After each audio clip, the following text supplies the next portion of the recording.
Hello, hello, hello. Welcome to Royal Sussex Live. Hello, one and all. How is everybody today? Let me say hi to a few people. Okay, I see B10 Powell, Black Queen, Michael Miller, Yolanda P, Kids and Door, Ladarius Martin, Ma Jones, Joy Amore. Okay, Michael Miller, yes. Rick, Mina Van Nez, Judy Rico, Kathy Gabby, Lydia Washington, Ania 13, Paul, Elaine Parker. Elaine, you're up late tonight. Thank you. I appreciate it. Let's see. I said Lydia Washington, right? And there's Church Nellie, Lucy Wynn, Cusio, Oya, Mike, I think so, Mike Ye, and Ray Raquel, Andrea Allen, Mad World, Madison Bonaparte, Educate You Too, Jelaine Monestone, Rosanna Smith, Carol Armstrong, hello to you all, Betty Glenn, Del B, Sean,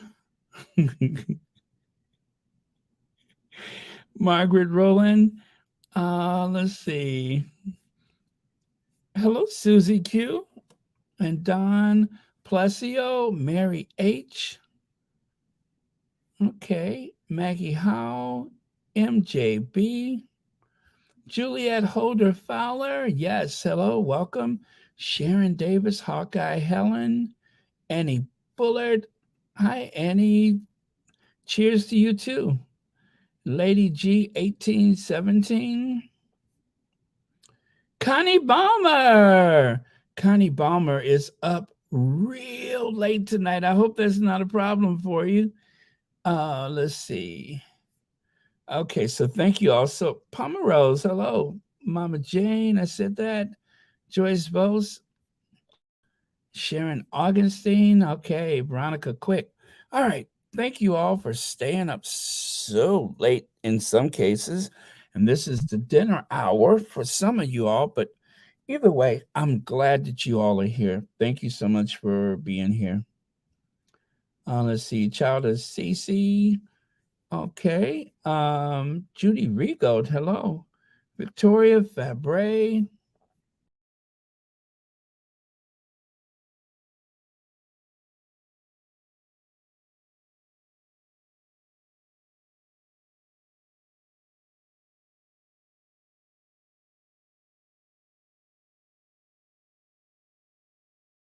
All right, I've logged myself out the studio.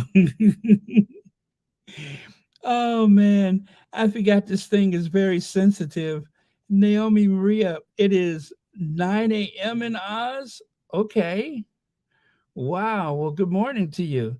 Good morning. Good morning. Okay. Mary Hiker, hello. All right. So, Helen Marmon, hi. All right. So, I got to be very careful because this screen is like super sensitive. Denise Marcus, hello to you. Good morning. Good morning. We say good morning to you. Good morning. Good morning. Okay, where's my slides? All right. Log yourself out. Oh, nope, that's not the one. Not Lisbon. Okay, let me remove that from the studio. How careless of me. I thought that was this, but I don't really need that one. I need this. Okay. Okay. Now, are there any theories about what happened to that person who wanted to throw the Sussexes over the bounty? No, not a mutiny of the bounty. Who wanted to throw the Sussexes over the balcony? Hi, Mercedes Todd. Do you have any theories so far? Oh, yeah, you're hoping that Harry goes to explain the book, huh? Well, I mean, there is this thing called a book tour, and of course, a book signing. Um, so who knows? Maybe Harry will show up in your neck of the woods and sign your book for you. Hello, Beverly Hardy. Okay, stranger things have happened. Speaking of strange things that have happened, does anybody have an explanation for this? Oh man, there's not any point in time that I think or about this or read it that I don't feel um I guess somewhat satisfied. I mean, not that I wish anything bad on anyone. I don't have to. Karma takes care of that. Well, anyway, the karma, the universe, a guardian angel, whatever, or perhaps the late sovereign somehow is reaching from over the other side. Whatever it is, somebody has fallen down and dislocated their shoulder and all of those things. Oh, Connie Balmer. Thank you, Squatty family, for your condolences during the time of mourning. Oh, Connie, thank you so much for the super sticker. I appreciate it, and also that you're a member. But yeah, well, this is your Sussex Squad family. What else would we do? So yeah, we're glad you're here, and of course our prayers go out for you. And I tell you what, those prayers are awfully powerful because things were not looking good for my brother, but he seems to have improved in ways that there are no explanation. And that is the truth. He has improved in ways that there are no explanations. So I tell you, that's the power of the squad. So thank you guys for the prayers. And Connie thanks you for the prayers for her family. Yeah, I believe that prayer works. Let's see. Del Beef says, "Oh yeah, by the way, Connie, thank you for watching Royal Sussex." Del Beef says that nut threw himself down the stairs when he got what he wanted. He wished that for himself. Well, yeah, and all I could picture is this clump and heap of quivering flesh all twisted up at the bottom of the steps. I wonder if he was shaped like a pretzel or or even worse, was he kind of shaped like one of those crime scene tapes? You know what I mean? Did they think that he didn't make it when he got to the bottom? I mean, based on his appearance, because I don't know, something about him always looks like something down at the funeral home just sat up and started talking. He does. He kind of has that face of somebody who is like laid out in a funeral home and then all of a sudden just sat up and started talking. He does. He just has a weird face. His face scares me. He reminds me, gosh, what was that movie? I don't remember which one it was, but do you remember the one where they were trying to get the bad guy, and the bad guy had so much, you know, of that stuff that no matter how many times they hit him, he was still moving around. I don't know what that actor's name is, but he's got that big exaggerated face with them freakishly large cheekbones. And anyway, that's who he reminds me of. That he just scares me, that's all. He has a very frightful face. So I don't know. Just he's weird for whatever reasons. And of course, the fact that he looks so much like, well, anyway, this is what he posted on his Twitter. I've been in a scrape, but honestly, I haven't. It's worse. Okay. Oh, I'm sorry. I didn't see that top line. I know it looks like I know it looks I know I look as though I've been in a scrape, but honestly, I haven't. It's worse than it's worse than that. It's shingles.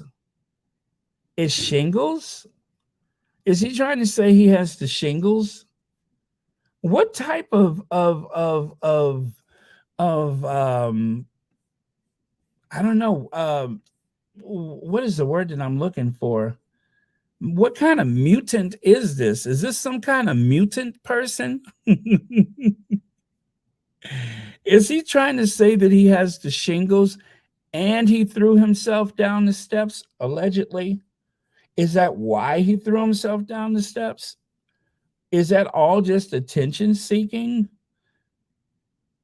I mean, he just, oh gosh. Um, but yeah, he's weird. I mean, it's just like I wouldn't want him walking up on me, you know? Let me see. Baron, that's evil talking person word. Put him in that state he's in. Yeah, his disposition. Oh, it's a plastic face. Yeah, it's quite malleable. You can just kind of shape it. And I wonder how much wax would Madame Tussauds have to use to render a statue of him. You know what I mean? Not that Madame Tussauds is interested, but I could imagine like months and months of work of some artisan trying to come up with that face. It would take a lot of wax. I would imagine that if you used as much wax as it would take to recreate that face, that his statue would just topple over. They would probably have to put his statue on a pair of skis. They would probably have to put him in a ski suit, like a snowsuit or a ski suit, and then put some skis on his statue just so that it wouldn't topple over. I mean, because with that very bulbous head of his, like bobblehead, you couldn't just, you know, have a normal statue with a pair of shoes. You know what I mean?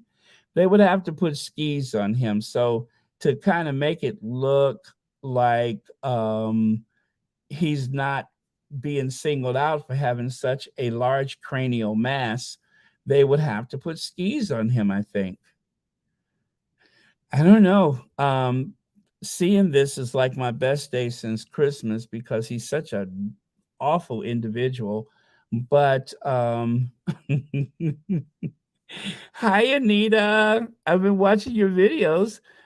Look at how God works. The very person who wanted to throw Meghan and Harry over the balcony, right? Right? The very person, not someone close to him, not some stranger, but the person who wanted to throw them over the balcony. And now it looks like someone just threw him into the spin cycle. It's just like they didn't even bother to wash this filthy dish rag. They just threw it right into the spin cycle, and I'm sure it sounded like a pair of gym shoes in a dryer. I'm sure there was lots of thuds and cracks, and still he's stuck with that face. I mean, I would have thought a fall would be an improvement over what he had before, but somehow I think it's worse.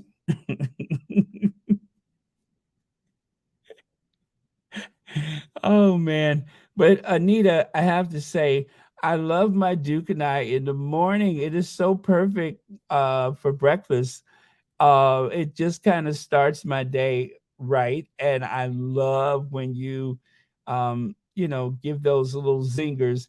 If you guys haven't watched my Duke and I, she has a very, very cool way that she puts people in their place, the people that need to be put into their place. She's very good at it. So I'm like, okay, okay.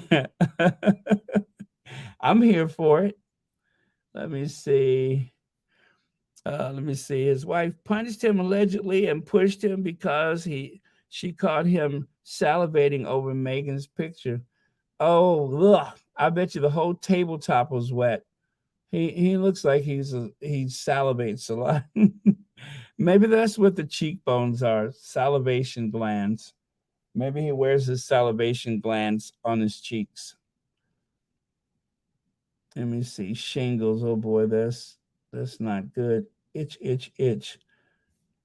You know, I've never known what shingles do to a person, but is that it? It just causes like massive itching. I mean, I'm guessing it's something that happens to the skin, huh? Ugh. Well, they do have a vaccine for that, I think, for the shingles. And sometimes when you're really nervous about things, like if you're gawking at someone's photo who happens to be married into the royal family and your wife catches you, possibly allegedly, then that stress could cause your shingles to flare up. I believe they said that stress is one of the ways the shingles like kind of pops up. Let me see. And Shirley Kearney says, "Hey, I have tuned here. Baron. Okay, what is it? What is it? You is it 220? It's 220. Okay, a little typo there, but I think you're saying 220. Well, anyway, glad you're here. Yes, John Garcia, he really needs to stop talking. Just leave the Sussexes alone, and I'm sure that life will improve for him. Okay. uh, Cho said he looks so grotesque. He's sending a message to Charles III, help, help. I need you now more than ever. The balcony comes crashing down in me. Okay. All right. So, someone he posted this, right? And there were not many. It's kind of sad, but he posted that on his Twitter, right? And so I went to his Twitter because before I share something, I do like to verify that it's accurate. There were only a handful of responses on his Twitter, and mostly people who are his handful of fans, and I do mean a handful.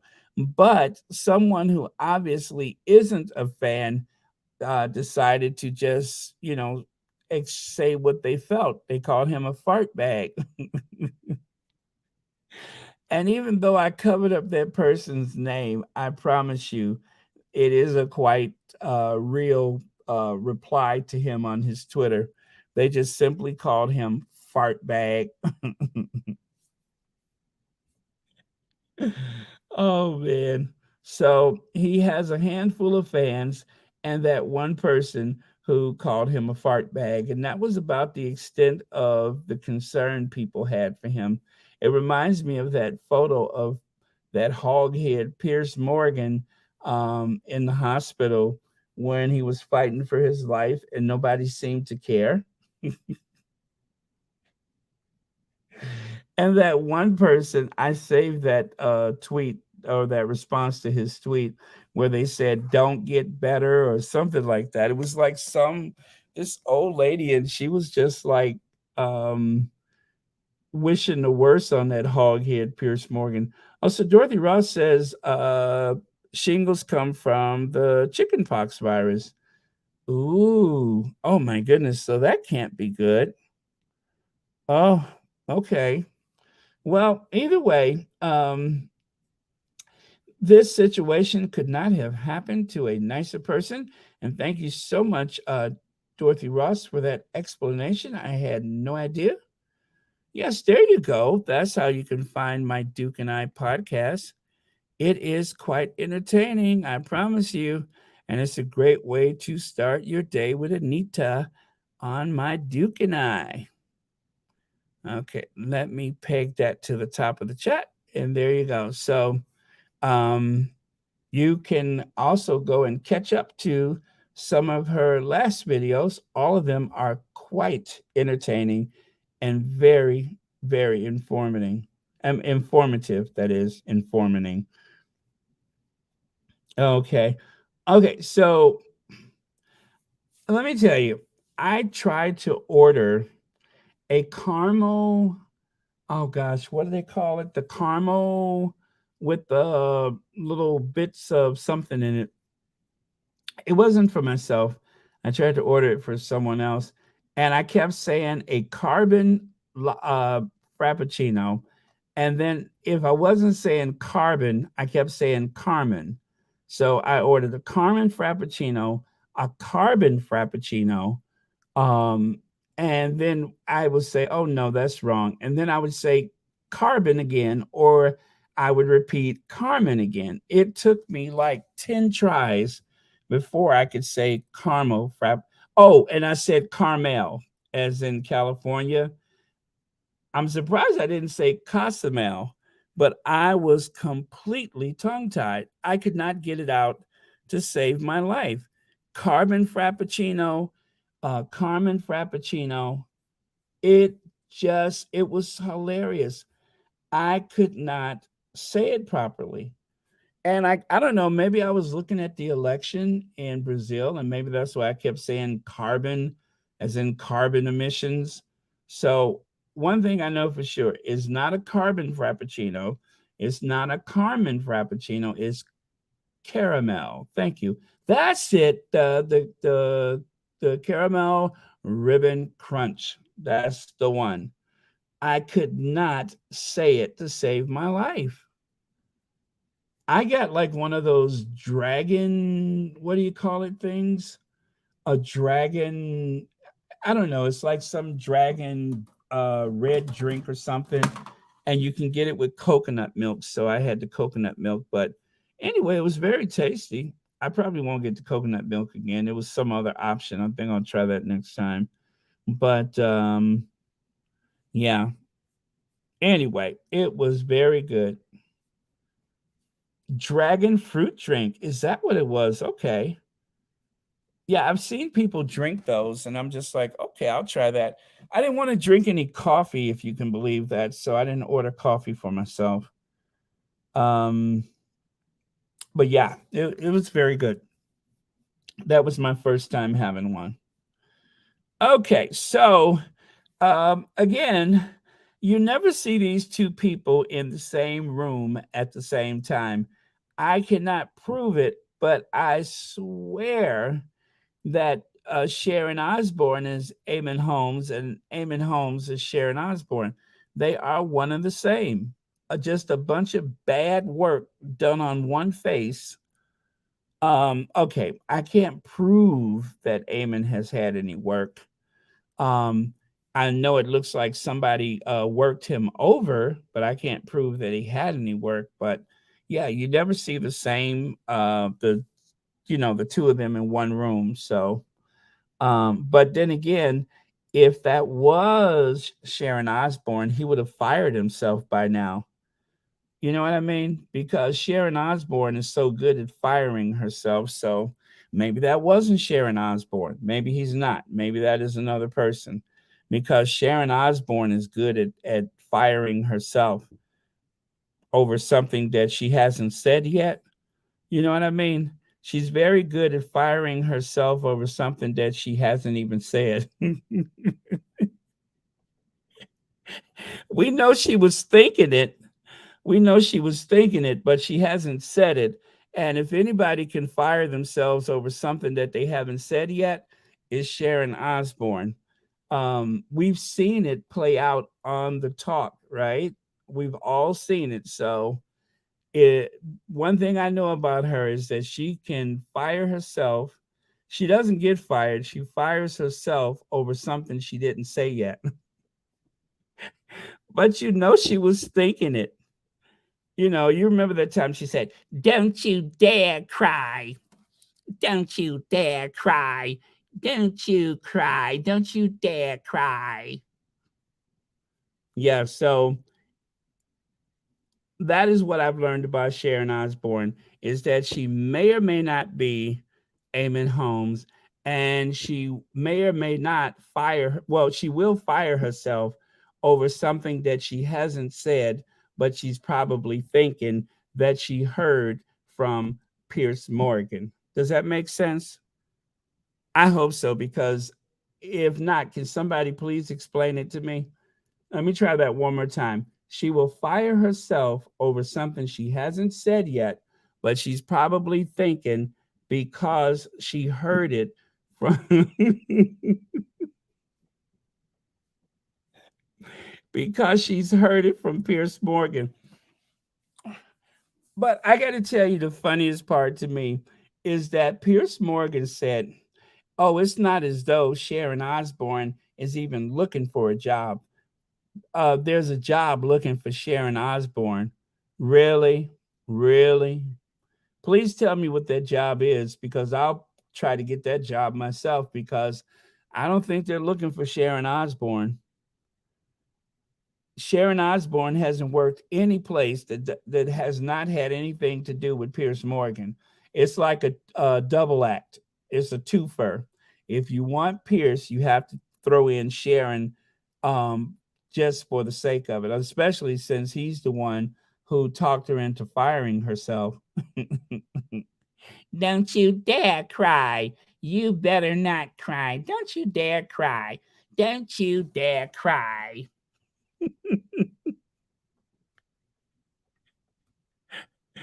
Oh man. Okay, you guys, that is enough of Eamon with his battered face. Let's go to something a little bit more pleasant looking. And here we go.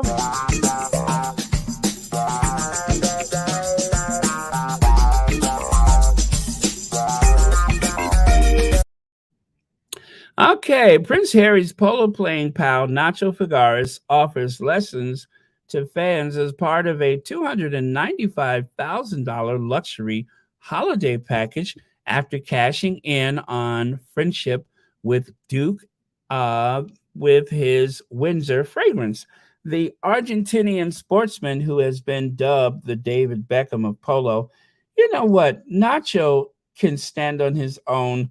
Why do they have to throw other people's names in it? Well, we know why they throw Harry's name in it because they want you to think that Harry's in the story.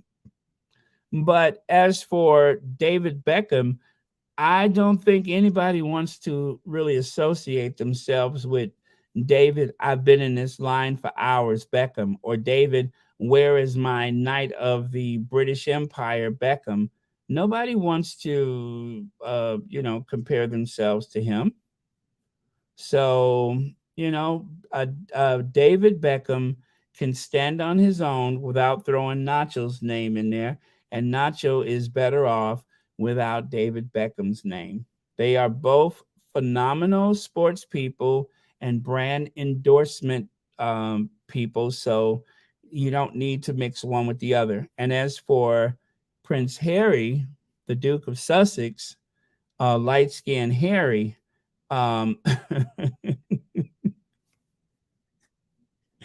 well, Church Nelly, if you want a personal lesson in polo, I'm sure he'll let you hold the mallet if you're nice. He'll let you hold the mallet and show you exactly what to do with it.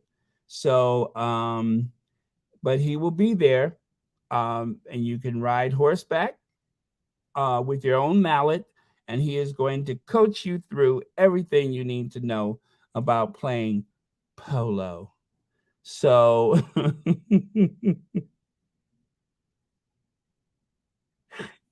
yes, I think so. Um, yes, Nacho Man, you you will have a chance to mount the horse yourself and swing that mallet to and fro until you have mastered the game of polo. I can assure you of that. Why does that sound weird? But and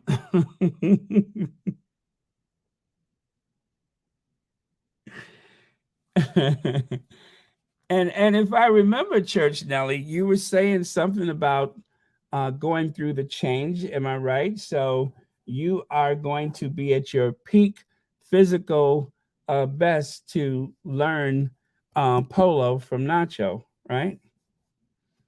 Just don't sing. Just don't sing, and you'll be okay.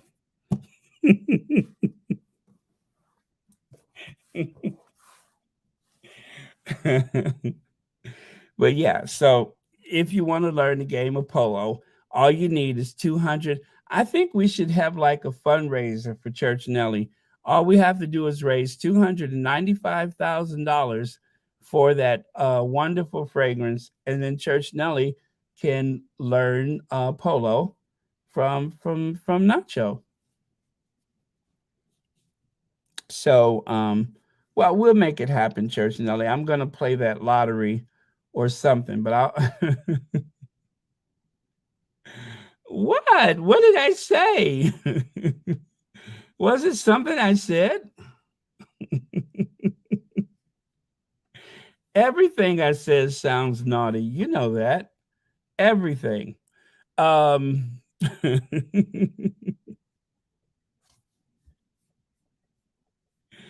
Oh man. Well, see, you guys, Church Nelly told us that she has been having hot flashes and stuff because she's getting to that stage, and it's okay. Like that time Church Nelly and I was singing, I could kind of tell that she was getting, past that point in maturity. We were singing what was that song? Oh yeah. I had started off, I said, I hope that we could be together soon.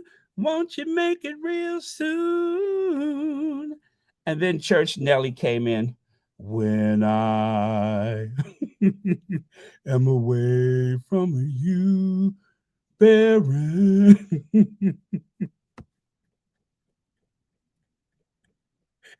All I could do was cry.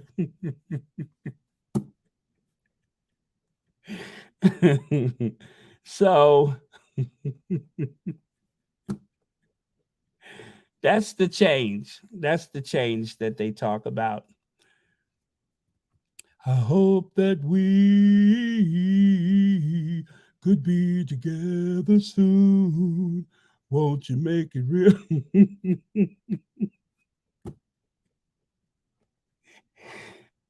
I'm just kidding, Church Nelly. Please don't reach in your shoe and get that raise. I'm just having fun. I hope that we can be together soon. And then Church Nelly come in. When I That's the change. I'm away from Okay, let me stop. Let me stop. Um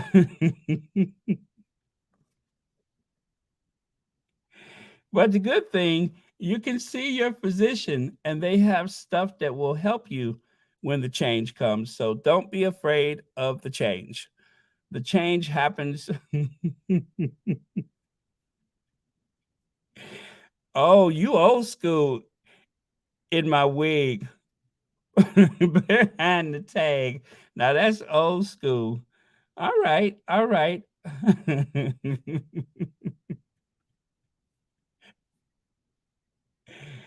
Oh, man. Okay, you guys, let's move on.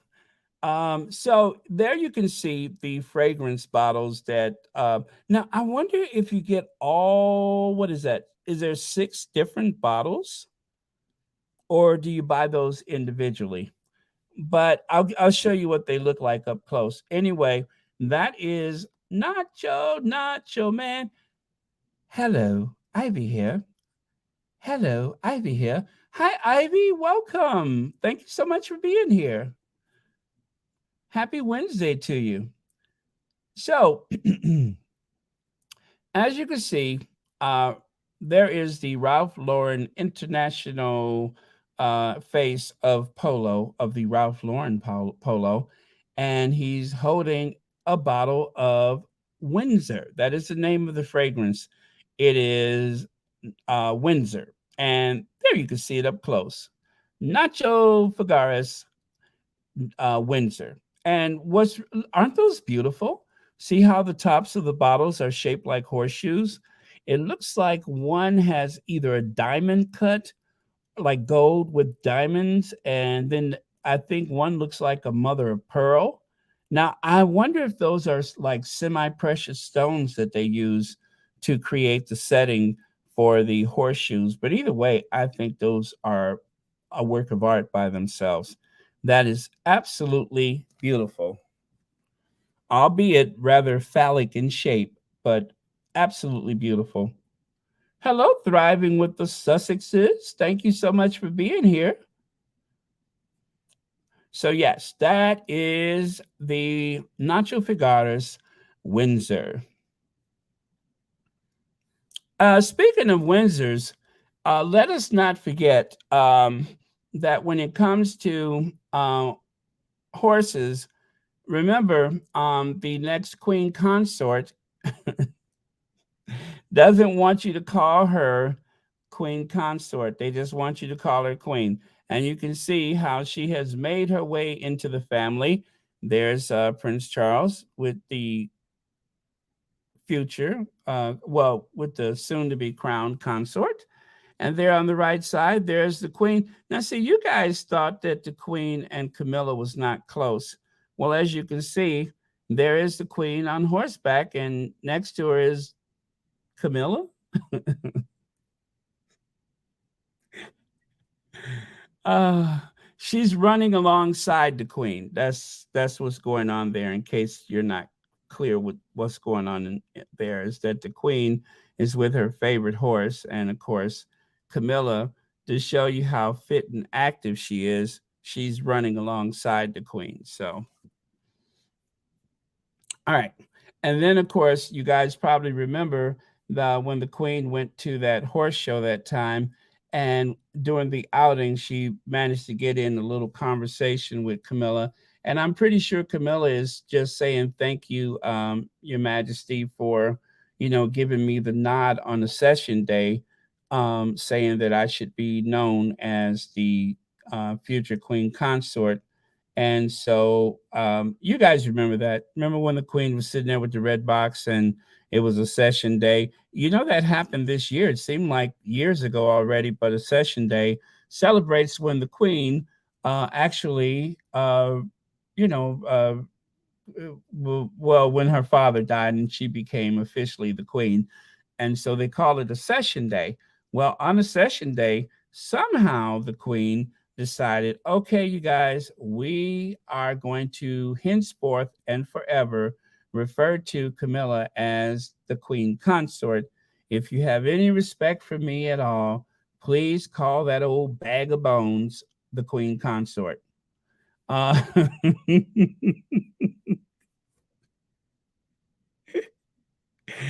I know. Um, I'm sure the horse is innocent, but yeah. Um, oh, what happened? I hope you're okay. Thriving with the Sussexes. Let me see. Carol Purdue says, looks like they all have different fragrances, and the Windsor is just one of them. Oh, really? Let me see that. Let me see that. Oh, you know what? I could barely make that out. All right. I see Dubai, Windsor. Um, oh man, yes, I can see that now. Okay. Do they have one for Montecito?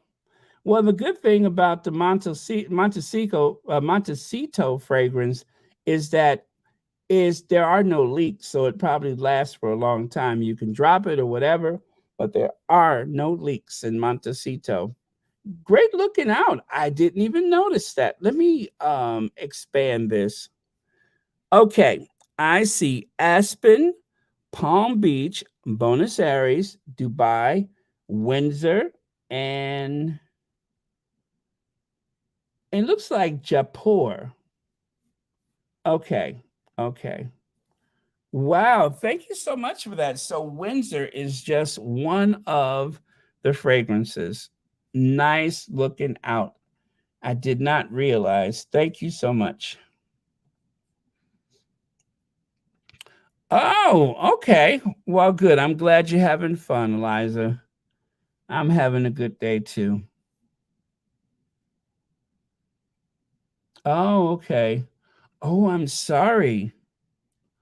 Well, okay. Well, you know what? I thought I had something a little while ago, and I just quickly pushed the vitamin C, the zinc, the D3, And oh gosh, I can't remember. Did I take something else? But I know it was zinc, vitamin C, and the D3, which is, a good combination to boost your immunity. So it's never too late to do that. Now, my first dose, I did a mega dose with lots of water, and then I took a regular one a day after that for about a week. And everything cleared up pretty fast. Like within 24 hours, I had already felt better. So I thought something was coming. So I would suggest to keep some vitamins close to you at all time, especially during the winter season, just in case. Because the thing is, thriving, you don't want to go around doing your podcast and all of a sudden when you're talking, you sound like somebody going through the change. When I am away from you, boy.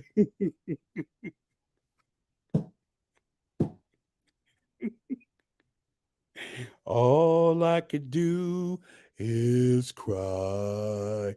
Sing it, Church Nelly. And when.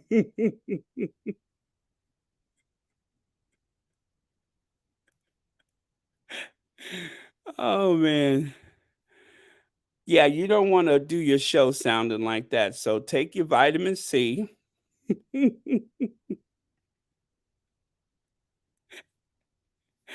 And you think, and B12 is good too.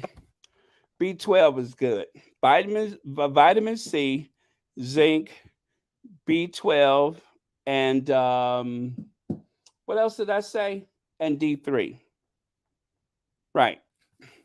You know what I'm saying, because you don't want to sound like you're too young to be going through the change. So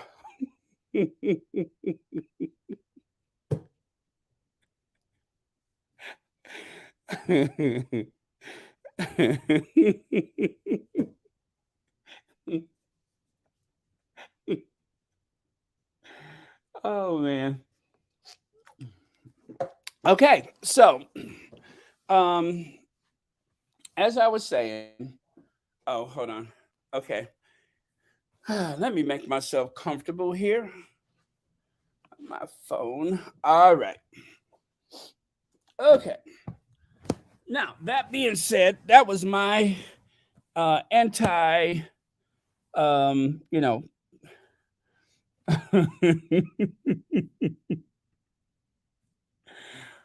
okay. I mean, okay. Oh man.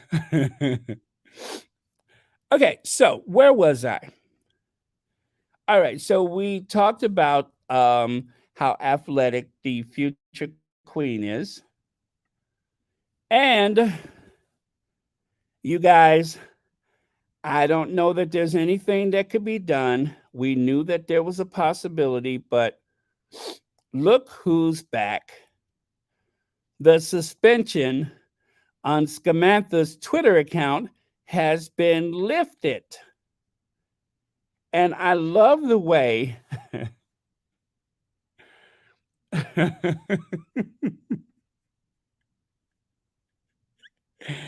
Oh my goodness, I'm sorry. Oh man. So I love the way that Kaiser decided to let us know. Now, this was one of those GIFs. And so what happens is the clown just gets bigger and bigger towards the screen. It was so funny when I saw that. If there was, this is why I watch Celibacy every weekend. One of my guilty pleasures is Saturday morning Celibacy. It just starts my Saturday out perfect. Now, like for instance, jazz hands. That is where I first heard the term jazz hands, and I just ran with it.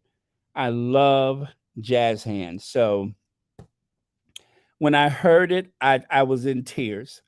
It just seemed so perfect. They're just like, and she's always doing that jazz hand. But yeah, unfortunately, this person will be back.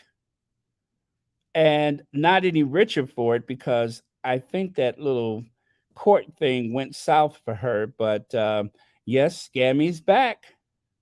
Scammy is back. Mm-hmm. Yep, she's coming back.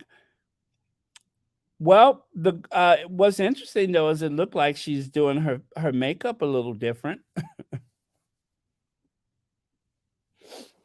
It looks like she's doing her makeup a little different.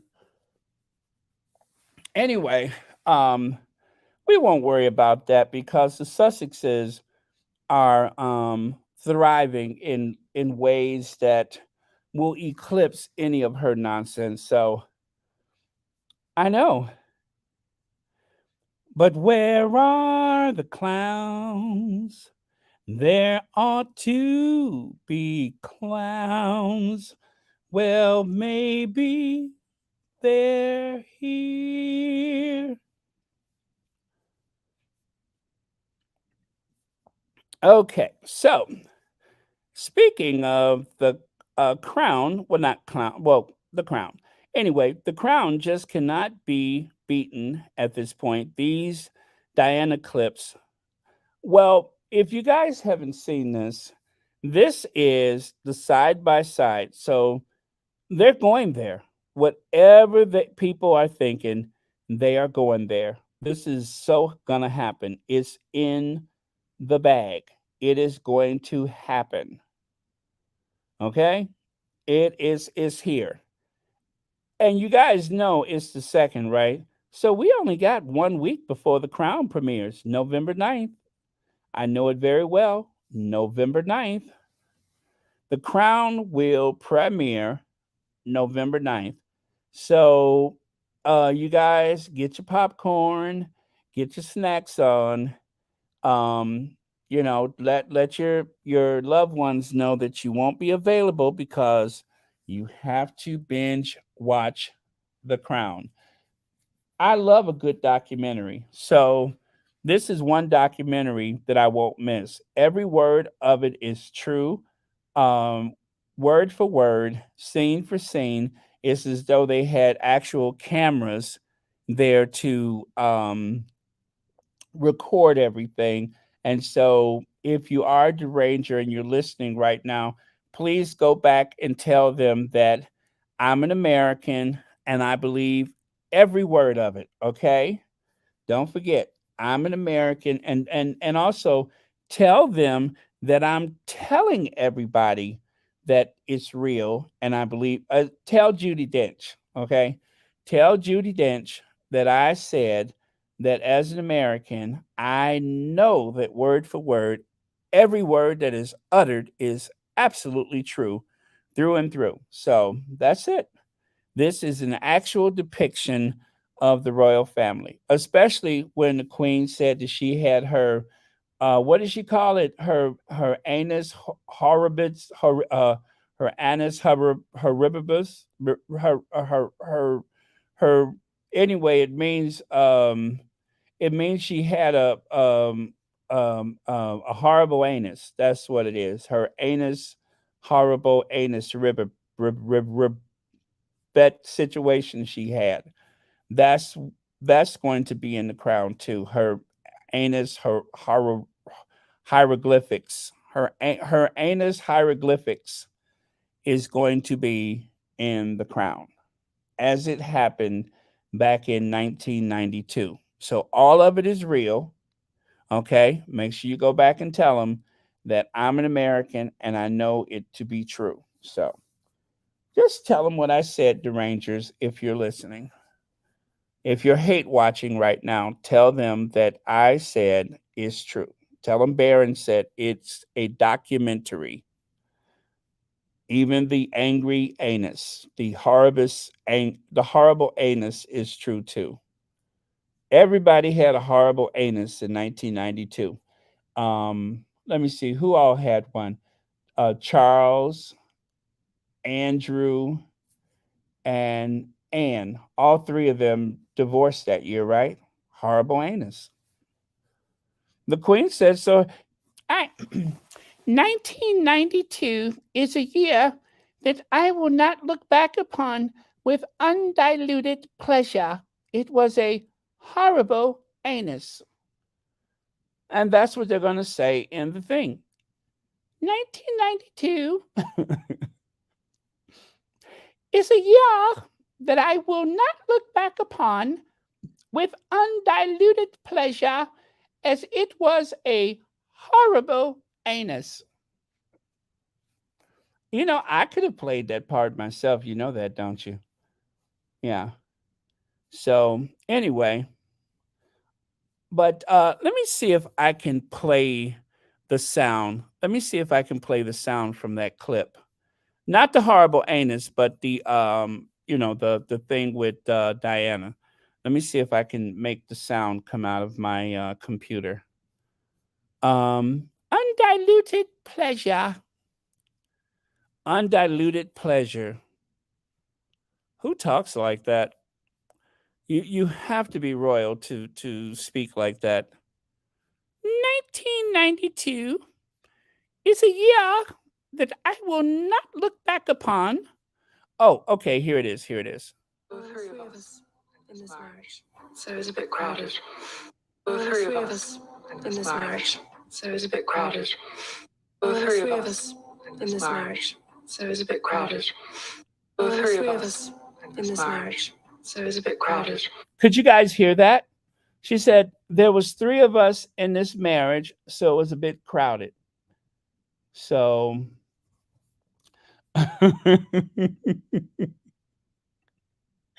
too late, tongue bitten. Um, okay, so yes, if you guys haven't seen the clip, it is very, very thrilling. Just to see what they are doing to really, oh my, to really tell this story is going to be interesting. So I'm here for it. I'm here for it. I can't wait. Okay, Diana in her own words, absolutely, because it's a documentary. Terry H. This is a documentary, so of course it's her own words. Um, that's how documentaries work. You hear people in their own words, and that's what The Crown is. It is the absolute true depiction of everything that happened to the royal family. I should know. I'm an American. Okay, so enters Lurch. You rang. Enters Lurch. As you can see, I have realized that there is a startling resemblance, except for the hair, between the very awkward Lurch and the current Prince of Wales, right? You know, the whole kind of weird knuckle dragging, the whole, brooding temperament. And anyway, so Lurch is the one to look out for because he's already put us on notice about.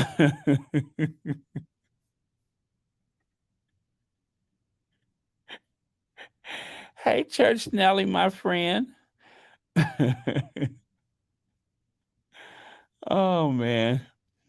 So, what was I? Oh, yeah. So he's already put us on notice about anything to do with Martin Bashir, right?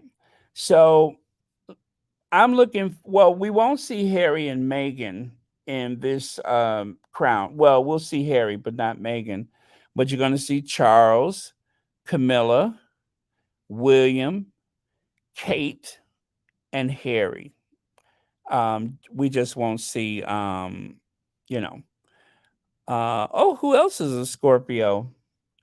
Yes, it is Scorpio season. Everything gets sexy all of a sudden when it's Scorpio season. I always say the only reason why I'm here is because somebody caught a chill last February.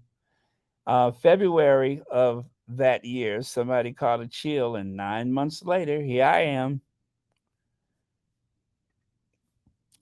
So William decided that he was going to read that speech, warning us that because of those that interview, that it drove his parents apart. That Diana was it fueled her fear and paranoia. Are you trying to say that Martin Bashir fueled her fear and paranoia? It wasn't the Prince of Wales, her um, soon to be ex husband, who had people spying on her, allegedly, who made her afraid that something happened to her car, possibly, allegedly, who was like, as they say, uh, um, allegedly in cahoots with Camilla all those years to, I guess, control her and then discredit her by calling her crazy, which is what they do when they want to, I guess, diminish you or discredit you. The thing to go to, the go to phrase, of course, is that person is crazy or that person is insane or that person is paranoid. So her eldest son, the heir, feeds into all of this by saying that he believes that his mother was made, for lack of a better word, insane because of Martin Bashir. Let's ignore everything else that happened up until that point and let's just blame Martin Bashir, right? Now, right here it says the Duke of Cambridge is frustrated by BBC failure to address the false narrative of Martin Bashir's panorama interview with Diana, Princess of Wales. Prince William still feels a lot of hurt and pain at how his mother was duped by Bashir. But she was wanted to tell her story. She was shopping. She was literally shopping for someone to interview her. She had already covertly helped what's his name write that book, giving him access with tapes because she was so afraid of the institution. And then when that didn't seem to hit the target, she was ready to speak on television herself. That's right. Diane spoke her truth. Diana, that is, spoke her truth. Nobody else's. William hoped that BBC would finally question the interview's legitimacy, and that's the whole point.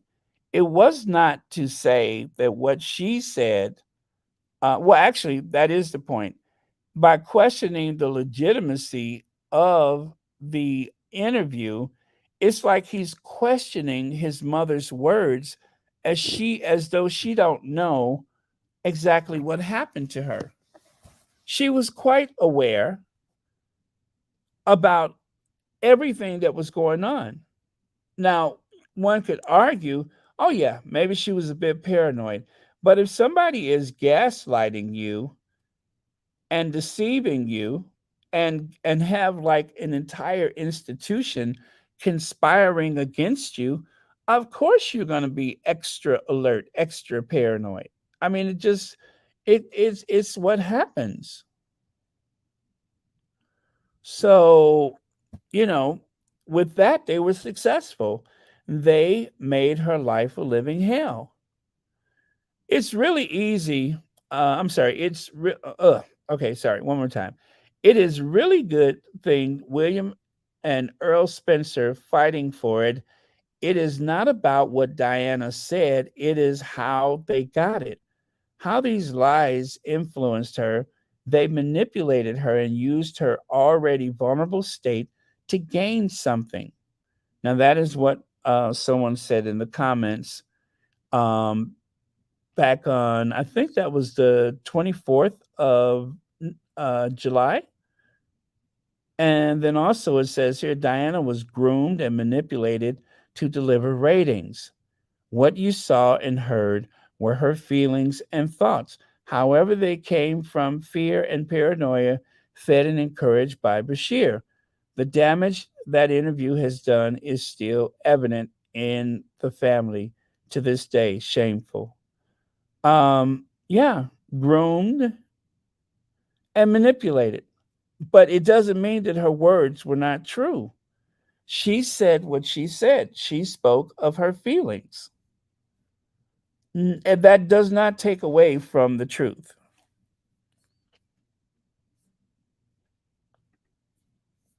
William Harry respond to BBC report finding Martin Bashir deceived Diana. William Harry's response, now see, I don't know what Harry's response was, but it was not um, with William. Let me see. Found Bashir. Royal source confirms. I'd have to go back and look at that. Okay. So how did it happen? As I understand it, Martin Bashir used coercion, using receipts saying that people were being paid um, I forgot how, but anyway, he used receipts saying that there was a conspiracy against her and that people were being paid, and he produced these phony receipts in order to talk her into giving him the access that he wanted. But it was also what she wanted. She still wanted to give that interview. She wanted to publicly tell her story. Martin Bashir, which let's not forget, how did Martin Bashir get there in the first place? How did Martin Bashir get access to Princess Diana? Well, let me see. Here, William. All right, this is where he gave that famous speech saying that he thought that the interview should be locked in a vault and never seen by the public again. Fortunately, there was someone who uploaded that interview on to social media, the full interview. And not only that, that home with the royals that they had in the 1970s, the one that the queen said, oh, lock it in the vault. I don't want anybody to ever see it again. Well, there are people who have copies of everything, and somehow that ended up on the internet, along with so many other things that people call themselves hiding forever. That never works. It never, ever works.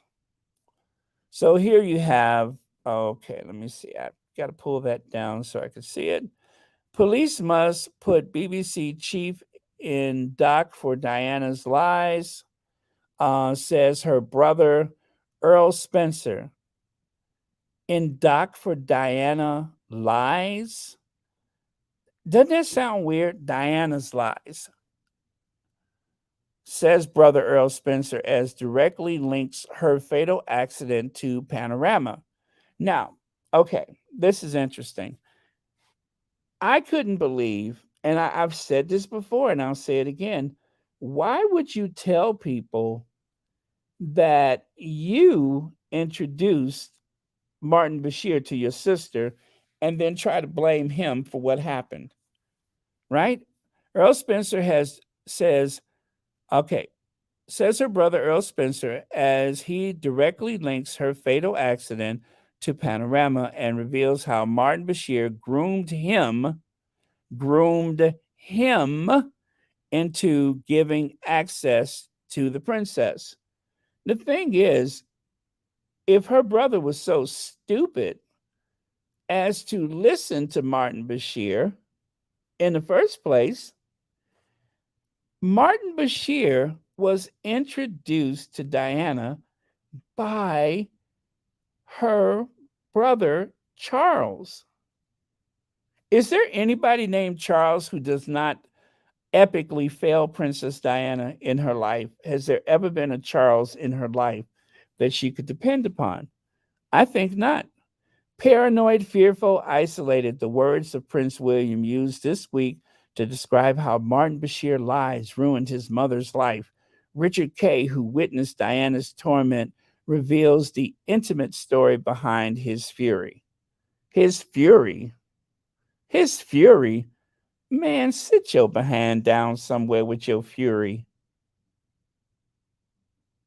Oh, I'm so disgusted by that. I am so disgusted by that. I think William wants to hide the interview because as long as it's out there, the attention and empathy will be on Harry. He can't have his brother overshadowing him when he's the heir to the throne. Shelley, you're right about that. You're right about that. What about Charles' mistress, who was part of the marriage from day one? Why doesn't he speak on the effect his father's continuous affair had on her psyche and emotions? Ooh, good one, Wysar. Good one. Right? Charles was indiscreet while talking to Rottweiler on the phone, maybe intentionally, to make Diana listen when he told Camilla that whatever happens, he was always to love Camilla. Mm. And I just cannot believe that some of those sycophants, those royalists, are okay with this. I just can't believe. I can understand that, the ones who have much to gain, whose livelihood depends on the royal family, but the general public, and I don't mean everybody in Britain, I just mean those that love the royal family, that will follow Charles to hell and back, those people, I can't believe that they still have so much faith in a system that could be so brutal to a teenage girl just so that she could produce heirs, and that he would be okay to maintain a relationship outside of his marriage, even though he is to be head of the Church of England. He's going to be the head of the church, and it was okay for him to have a mistress. That family and their institution abused her like they abuse Meghan now. This family seems to forget that millions of people saw what the press and family and the institution did to Diana. Yeah, they want to believe that we don't know better. They want to believe that.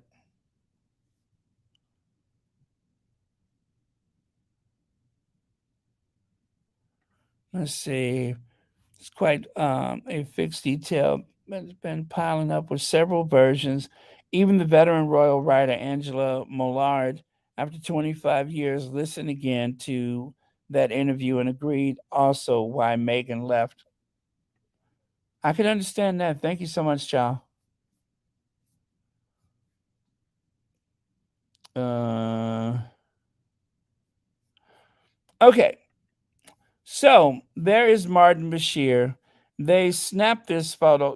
When you take a picture of anybody getting out of the car and looking like a hobo, of course he's gonna, and he does look like a hobo. I don't know why he's looking like a homeless person. He looks like some kind of burglar or something, like he's checking doors while people are at work. Um, Maybe he thinks people won't recognize him.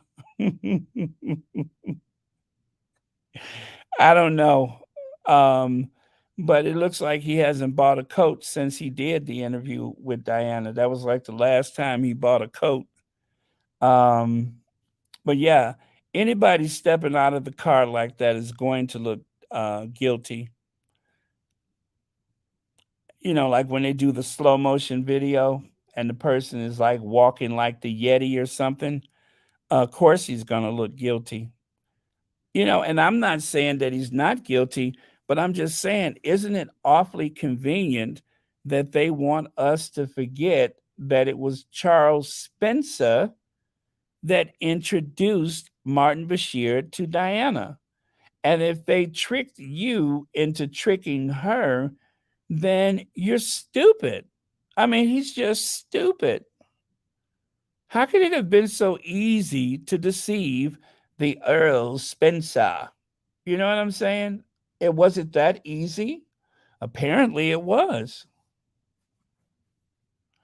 Ray Raquel said, "It bothers me that Chuck's been reported saying he hated Princess Diana. Diana would have never married him if she thought he hated her. They just used her, and her brother is more like a Windsor." Yeah, the same brother that chastised the queen. But when you look at Martin Bashir with that knee kind of dipped and everything, you know what he reminds me of? He gets to join the club, you guys. I'm gonna put him in the club. What club did you say? The Yeti Club. The Yeti Club. He gets to join the Yeti Club.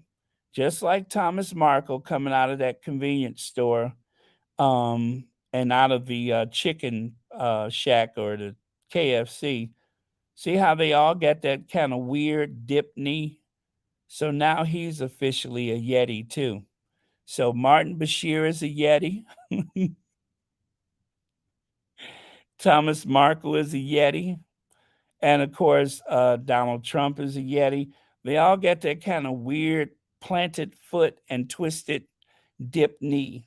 So yeah, that I looked at that and I'm just like Martin Bashir kind of, that disheveled look, the kind of weird foot plant. Now he's a Yeti too. So they all have joined that Yeti club.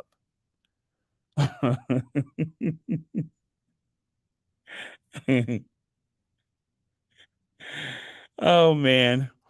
I love that little pose that Thomas Markle have. Thomas Markle must have started the Yeti thing, but then again, Martin Bashir probably saw him on telly and started doing it too. It's kind of like they can't get to the bathroom fast enough. I don't know. It's just weird.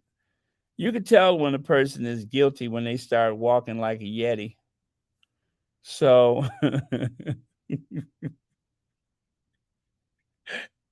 yeah. So, anyway, I'm going to put him in the Yeti Club. I think he's earned his position. He's notorious, shady, and also a danger to innocent women. So into the Yeti Club he goes.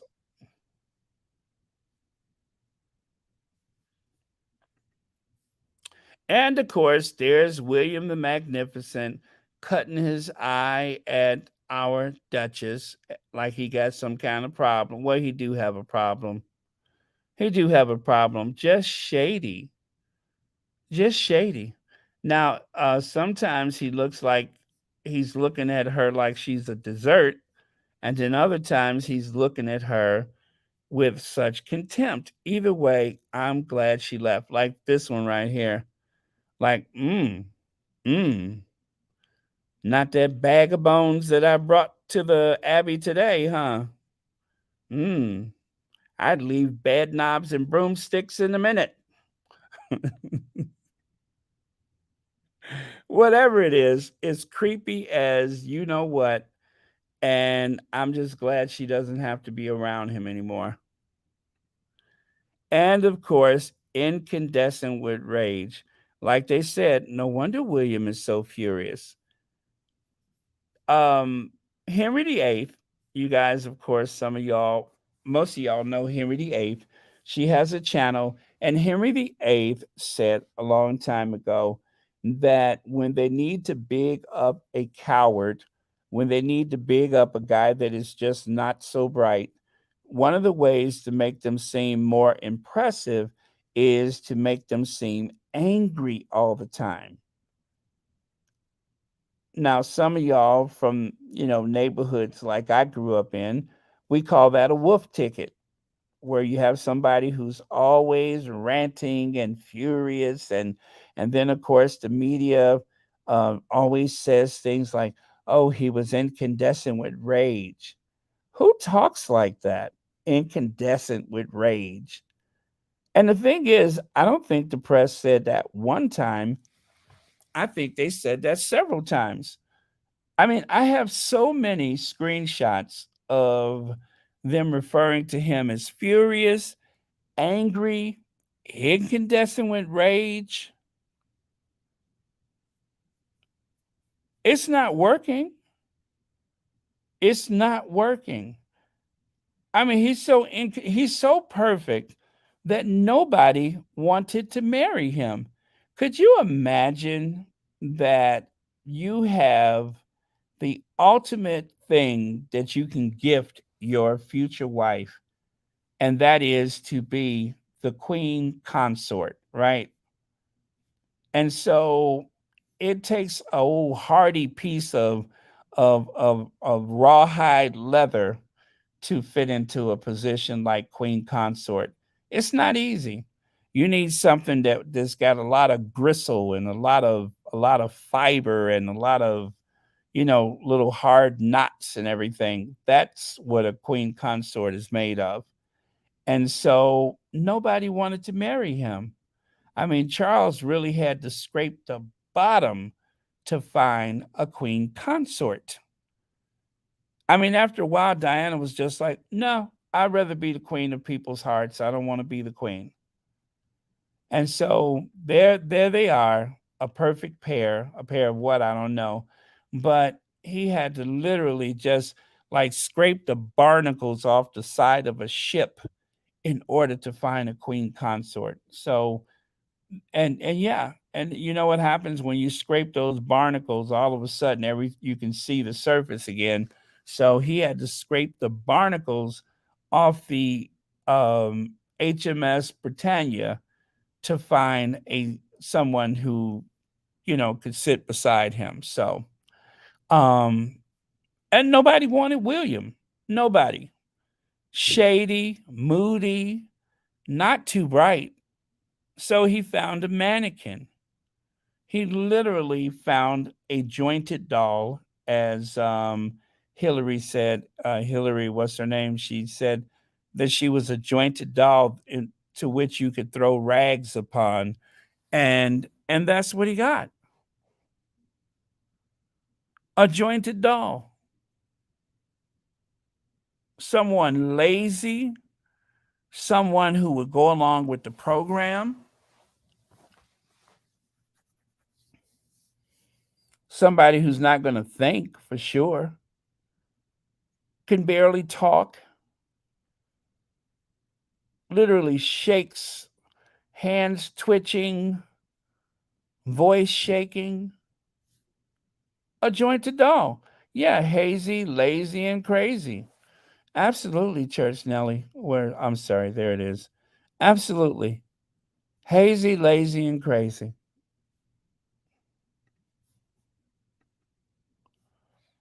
And don't forget, they moved from Kensington Palace. So I'm going to have to call DoorDash and tell them that if anybody delivers a pie to the Cambridges, now the Waleses, that they're no longer at Kensington Palace. So somebody please contact DoorDash and give their forwarding address: Windsor Great Park, Adelaide Cottage. We don't want their pie to get cold. So Diana said what she said. She told not just the truth, but more importantly, she told her truth. And she said what she said. Martin Bashir is not the problem. The problem started back in, what was it, 1980? She got married in 81. So, or was it 1980? 80, 81? Well, anyway, that's when the problem started. The problem started is when they saw this 16-year-old girl and they thought, she has the right ancestry. She might be able to be a princess one day. And then by the time she turned 19, or did she just turn 20 when she got married? 19? That was when she became the Princess of Wales. And there's Charles Spencer. Remember how he chastised the Queen when he told the Queen that his sister was more English? She's more English than anybody else in that German family. Remember when he called out the Gotha, Kohlberg, whatever they are? He called them out and said, my sister is more English than you, Betty. And the queen just had to sit there and take it. Well, it didn't take long. Look at him. Look at him. Just kissing up to the queen and licking her boots and licking that patent leather purse and licking them mid-century clunky shoes that she was wearing. I mean, he was just literally kissing her feet, kissing her hands. He could not get close enough to her. Yes, ma'am. No, ma'am. Yes, Your Majesty. No, Your Majesty. Yes, like a puppy dog. Literally. And you guys know, just like I did, that Charles Spencer chastised the queen, verbally chastised the queen, verbally told her off in front of the world. And then all of a sudden, it was just like he couldn't get close enough to her. I couldn't believe it. And then, if that's not worse, he said that you can draw a direct line between the day I introduced my sister to Martin Bashir and her dying in that Paris tunnel. You know we could hear you, right, fool? Stupid. You know we could hear you. We just heard you say that you introduced your sister to Martin Bashir. We heard you. I heard you. You just said that the reason why she's not here in so many words is because of that interview. And we heard you say that you introduced him. And you said you could draw a line. Well, while you're drawing the line, don't forget to draw one of those lines to yourself and then to Martin and then to your sister, or draw it from Martin to you to your sister. But you said, sir, I heard him say that. And the other thing he said is that my sister wanted to come home because things were getting so stressful with the paparazzi, and I told her no. I told her no. So that's another line from you to the Paris tunnel. How many more lines do we need to draw? Somehow he keeps putting himself front and center. I couldn't believe it when I heard it. He said you could draw a direct line between the day I introduced my sister and that tunnel in Paris. And then in another documentary, he said, my sister wanted to come home to this vast, sprawling Althorpe estate that has multiple rooms and cottages and other places where you could live. And I told her no. Really? That's the version of the story you're satisfied. I feel like Sugar Avery. You satisfied? That's what you want? I do. I feel like Sugar Avery.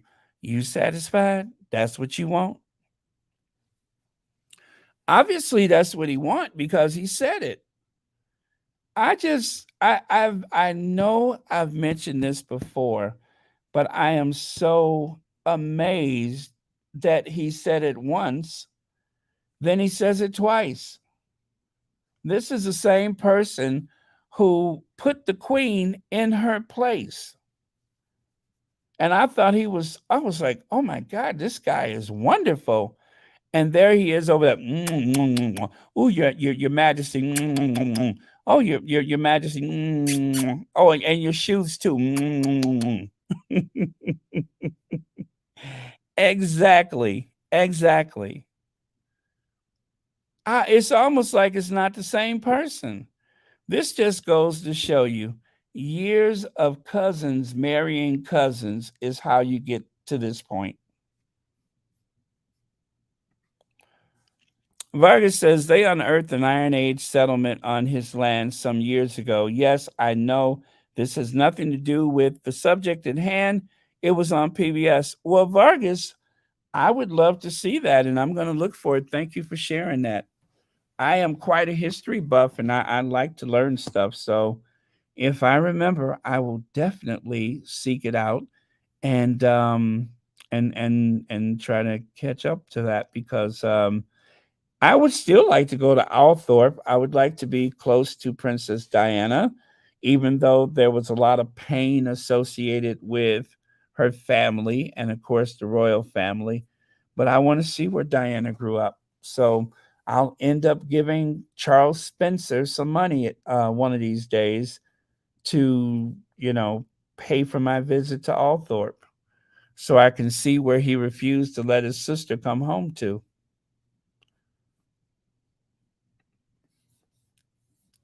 Good night, Connie Balmer. Thank you so much for being here. Okay. And so there he is, talking to Prince Harry. There he is in one of them documentaries, letting everybody know how stupid he is and how careless and what little regard he had for the situations that were going on around him. Thank goodness that the eldest man in the family inherited the Earl Spencer title, because I would hate to think that somebody smarter with more resources um, to call upon, like, I don't know, Diana or maybe one of the other sisters. I would hate to think that somebody who was more capable would have got that job. Better to stick with the primogeniture and just give it to the eldest son, no matter how stupid he might be. So, and then you have royal photographer stirs controversy by claiming Camilla is nicer than Princess Diana and easier to get on with. People memories are slipping. You guys know who said that, don't you? You guys know who said that. That weirdo Arthur Edwards, the photographer. Remember the one who took the photo of Princess Diana with the light pouring through her dress that skirt she had on, that very creepy photo. That Arthur Edwards, he's the one who said that Camilla is nicer. Really? Really? Camilla is nicer than what? Being attacked with a mallet, a hacksaw, being attacked with a box cutter, being attacked by a rottweiler. She's nicer than who?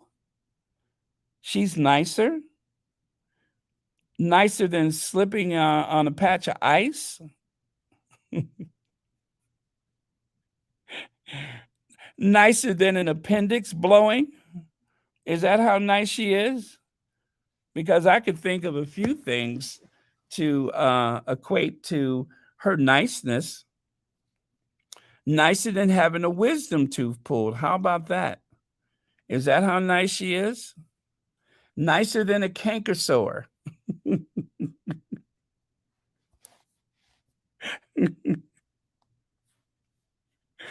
I mean, really, how nice is she? Is she really that nice? I mean, this old bat literally frightens children, and you're gonna say she's nice? Compared to what? What are we comparing her to when we say nice? Because she's the one who really, actually, her and of course Charles. I got to make sure I get that right. After all they put Diana through, and you're gonna say she's nicer? I mean, how and they say people's memories are slipping. Not mine, not mine. And thanks to the thanks to the crown, everybody's memories are going to be reignited. Everybody's memories are coming back. And why? Because of the crown. The Crown is going to bring everybody's memories back. Trust me, I will remember. All I got to do is see The Crown, and my memory is going to come back so fast. I am going to remember everything. And I'm going to tell people about that wonderful documentary that I saw that tells the story of the English royal family, and it's called The Crown. I'm going to tell them. I'm telling it. I'm telling. As Dave Chappelle said, I'm telling. Yep, I am telling it. I am going to tell everybody about that wonderful documentary called The Crown. Duke and Duchess of Sussex. This is my own feelings being expressed the only way I know how.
Okay, well, that's the only way I know how. Jill Woodcock, thank you so much for the early birthday present. Thank you so much for watching Royal Sussex, and happy Wednesday to you. Thank you so much. Greatly appreciate it. And as my friend Sharian says, thank you for clicking on my channel. Or as Ivy says, hello, Ivy here. Or as Church Nellie says, you'll never find.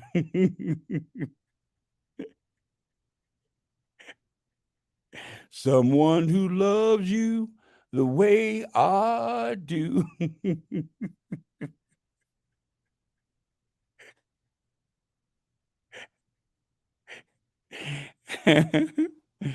Oh boy, I tell you. um Somebody is just a hot flash away from Barry White.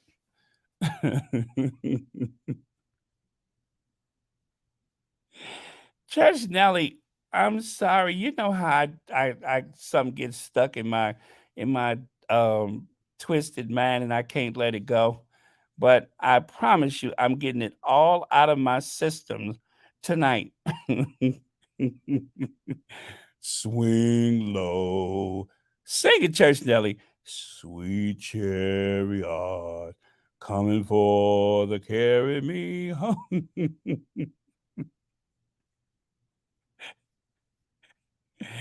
Uh, oh man. Okay, so let me see here.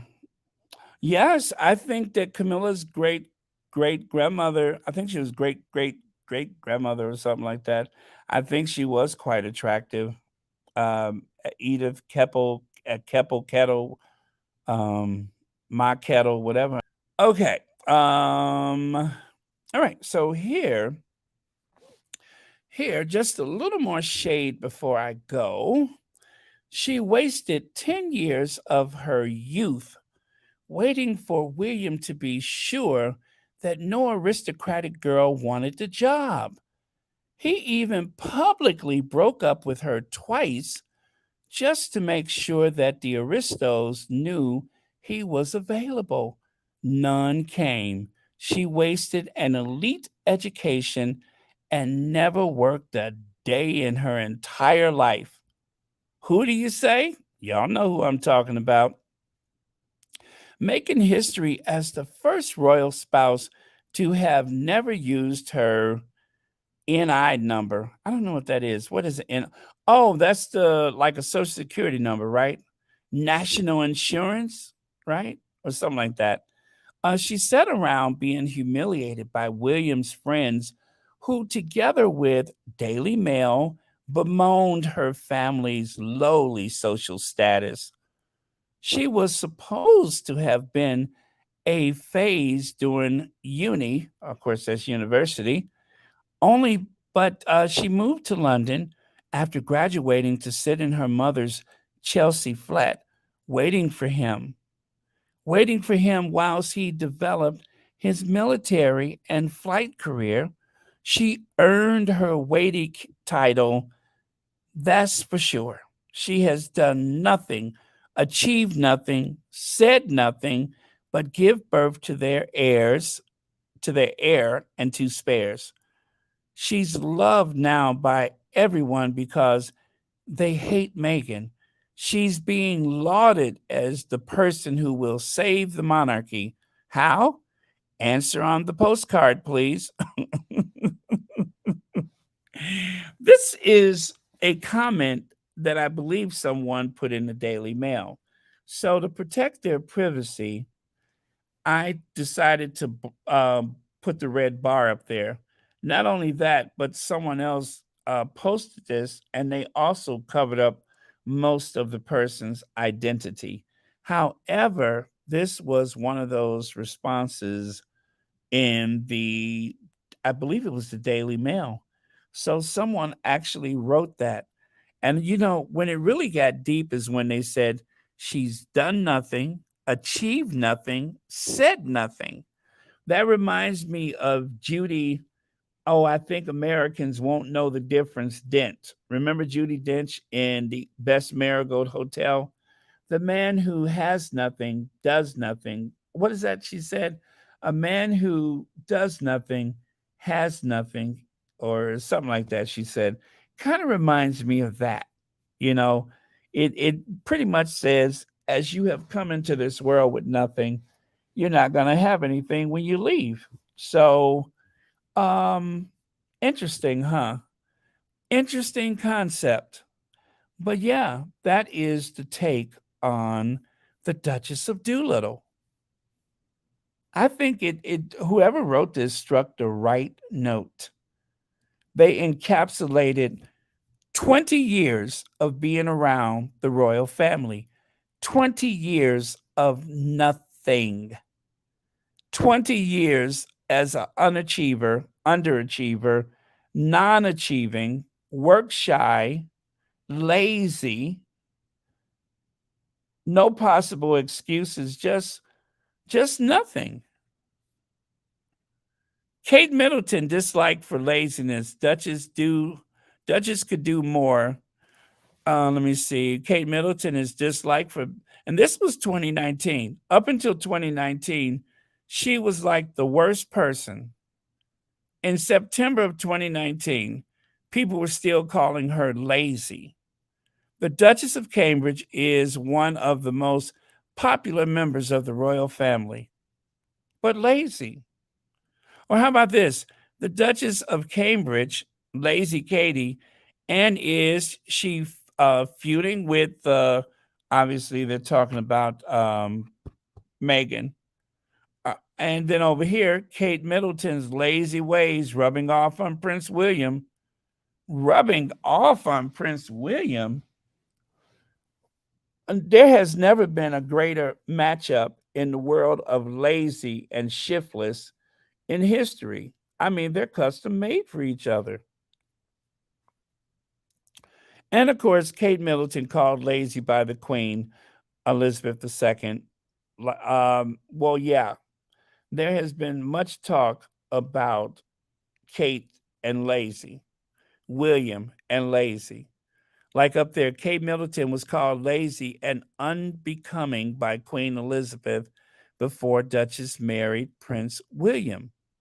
Or, yikes, Kate Middleton called lazy by the Queen, nicknamed her Duchess of Doolittle. I believe it.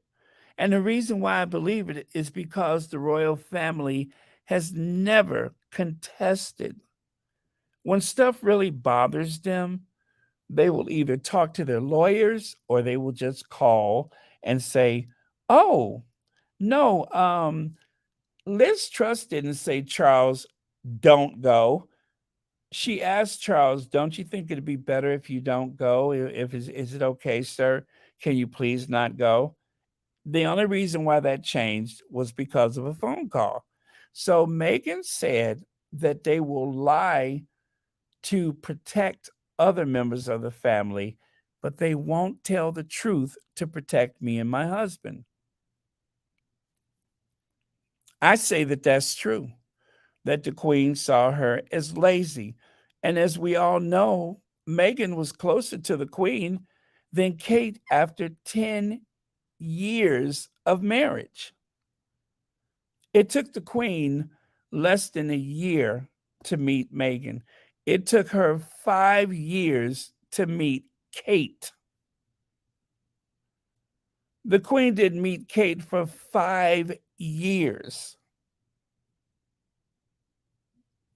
What does that tell you? She's searching for their first home and won't accept anywhere owned by the royals as she tightens her grip on Prince, who tried to dump her, will 2008 see. Yeah. So I think that article was from 2008. But yeah, he dumped her twice. Twice. Kate has been hanging around the royal family for over 20 years. She still cannot speak properly. She still dresses like, well, I won't even get into how she dressed. You look at what she has on there. If she got to wear that every day, I think she'd be happy. And then over there on the left side, you can see, yes, they're joyfully in love. So why do I have this pegging worry about this engagement picture? Well, as you can see, I took a little license with that. If you remember that other paper, other front page with Harry and Meghan, I just took a little license with that.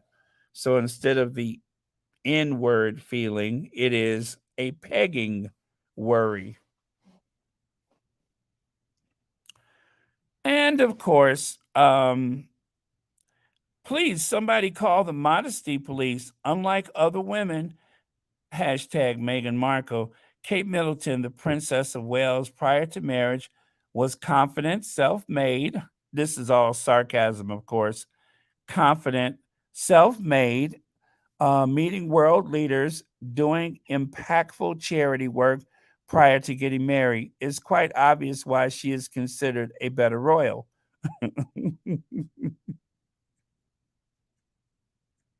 So, all of those things, of course, does not mean Kate. That's actually Meghan they're speaking of. But I think that that was just like a heavy dose of sarcasm, if I read that right. But anyway, you know what they're implying. There's Kate with her see through. I don't even know what that's like burlesque. It was she in a burlesque show or something, or what's happening? Because I think they said that that was the dress that really sold her to William. William saw her in that dress and said, "Oh man, I don't want anybody else to get with those that big bed knob and broomstick. So if I'm going to get with that stick figure, I better make my move now. But first, let me see if anybody else wants me." Nothing, huh? Okay, that's when he said, "Kate, will you?" Nope, I'm not ready yet. And then he broke up with her again. And then, of course, nobody came forward. Now, that is something to think about. How is it William didn't even have any other girlfriends? Harry, Harry had a couple of relationships that could have ended, what should I say, a couple of relationships that could have led to marriage if not for the tabloids. But that's because those women had too much self respect to be treated so foul by the tabloids, hacking their phones and looking at their medical records and such. So they said, no, the tabloids are after us.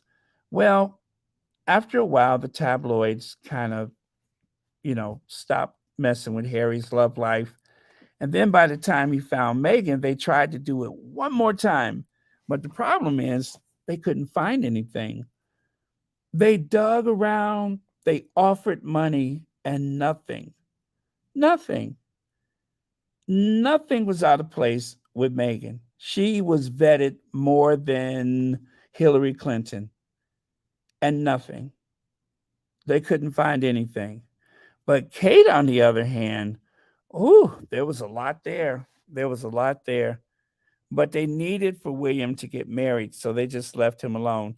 So if you take a look on the left side, there's Kate before she got married, and there's our Duchess before she married. See the difference? One was on the stage wearing a see through dress, the other one was addressing the United Nations Women's Conference. Wow. Viva la différence. And of course, what about when Kate passed out on the roller skates that time? You guys remember that? When she was roller skating and just collapsed on the floor? Or how about when she went to that party walking around as a Playboy bunny? Or how about Kate? Uh, I know this sounds kind of redundant, but remember when Kate was flashing her bottom? That was in the Daily Mail, among other papers, revealed how Kate Middleton flashed her bottom at boys out of the window. Okay, what bottom? Are they sure that that was the. You sure that wasn't a piece of cardboard? How do we know that wasn't a piece of cardboard? Like a piece of cardboard with a line drawn on it. What bottom? I know, Church Nelly. What bottom? Surely they just. What bottom? Oh, well, but that's what they said. Now, I promise you, I have not altered that photo in any way whatsoever. That photo is not altered. There's nothing um, altered about that photo. That is the Prince and Princess of Wales. That is how they appeared to the rest of the world. Yeah, and that was years ago. That was years ago. Graduate with a master's in art degree, also known as a vanity degree, worked in family business, party pieces, and also part-time accessory buyer, clothing store, Jigsaw. I never even heard of Jigsaw. Anyway, and then there's the Duchess of Sussex. Graduated university with a double major degree in international studies and theater. Interned at the United States Embassy in Buenos Aires, Argentina. Worked as a freelance calligrapher. Designed two collections for Canadian retailer Reitmans. Worked as an actress, featured in 23 television shows and 8 films. United Nations UN Women's Advocate. and gave speech at UN Women's 2015 conference. Ambassador for Canada's water campaign traveled to Rwanda in Africa to spread the mission. Founded popular lifestyle blog Batig about self empowerment, fashion, social consciousness, and travel. Humanitarian work in India with the Mina Mahalia Foundation, focusing on gender equality. Joined the United States Armed Forces for USO tour after holidays. Over holidays. Um, and what else? Part time presenter and promotional model. Worked, what is that? Wrote article for Time magazine about the stigma of menstruation and education. So those are a list of things that Meghan achieved before marrying into the family. I see at least 12 points of interest for her. For Kate, there is a whopping three things: an art degree, which you can take that document and wallpaper the room with it, because you know. Um, if I remember, didn't she go to a museum and looked at a Fabergé egg and asked what it was? Did that really happen? Did she really go to an art museum and looked at a Fabergé egg and asked what it was? I read that somewhere. You see her with this puzzled look on her face, and she looked at a Fabergé egg and said, "Gee, that's nice. What is it? What is it? Yeah, what is that? It's a Fabergé egg. A Fabergé egg, once owned by the royal family of Russia, the Tsar and Tsarina, a Fabergé egg. Even I know that. I swear I read that somewhere. She didn't know what a Fabergé egg was. Maybe she thought that was a trick question about her husband. I don't know. And of course, as much as they love to say that Meghan reminds them of Wallace Simpson, now these photos right here, this was actually something from the tabloids. The tabloids have compared Kate to Wallace Simpson because of her interesting figure. And they have also compared her sister, um, Pippa, to Wallace Simpson because Pippa actually looks more identical to Wallace Simpson. So you know they couldn't wait to start doing that to Meghan. But as you can see, her engagement dress was inspired by Wallace, and so is that frock she's wearing right there. Yep, Wallace Simpson collection. Kate Middleton's best parenting techniques. Why Cambridge children are so well behaved. Do you guys remember that?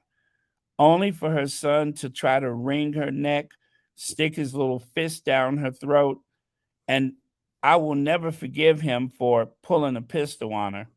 Now that is five questions that took 10 years to achieve.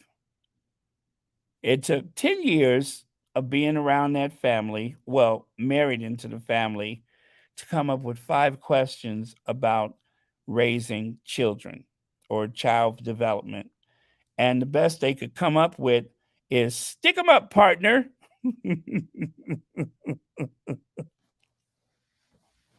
Yep, the best they could come up with is stick 'em up. This is a stick up. Reach for the sky. That was her answer, was stick 'em up, reach for the sky. This is a stick up. Show me your hands and don't scream. That is the five questions. Is this a stick up? Do you want me to put my hands up?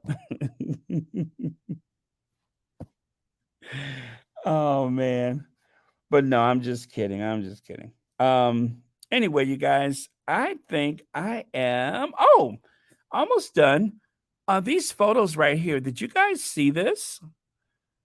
I don't know when these photos were taken, but apparently our Duchess has, as usual, let me see. See you next week, boo. It's official. We are besties, royally obsessed. I forgot what her name is. I forgot. Anyway, she is one of the coaches. She's one of those life coaches. I forgot her name, but she's one of those life coaches. Now, I don't know. She may actually be Megan's life coach. Who knows? Maybe she, I know she got pistol whipped. But yeah, this is she's a life coach, but I forgot her name. Pretty girl though, right? Very pretty. Very pretty. Let me see. Now y'all know I'm waiting for y'all to tell me what her name is. That's what I'm doing right now. I'm like, I don't remember her name. That's when you all say, "Oh, her name is."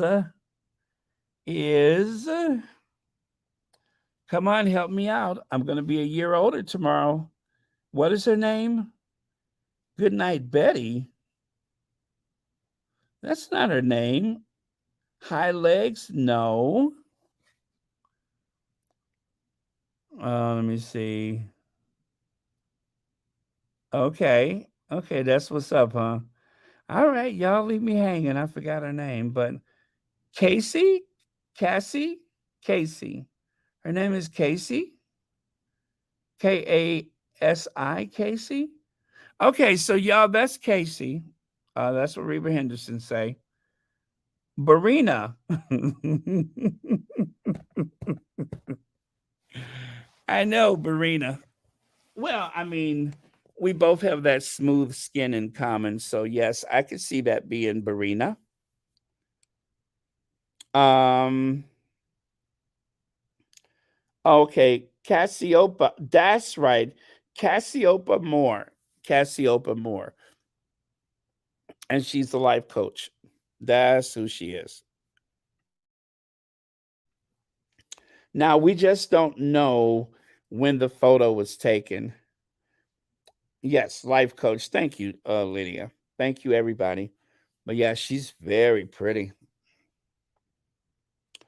Okay. And with that, I think we're done, you guys. 2 hours. Wow. Okay, you guys, that is it for tonight. I hope you guys have a pleasant night. I'm not sure what time I'm going to start tomorrow because I have to run an errand in the morning. Also, tomorrow is my birthday. It's my birthday as well as, let me see who else. Um, oh, Lulu. You guys remember Lulu from To Sir with Love? That's her birthday.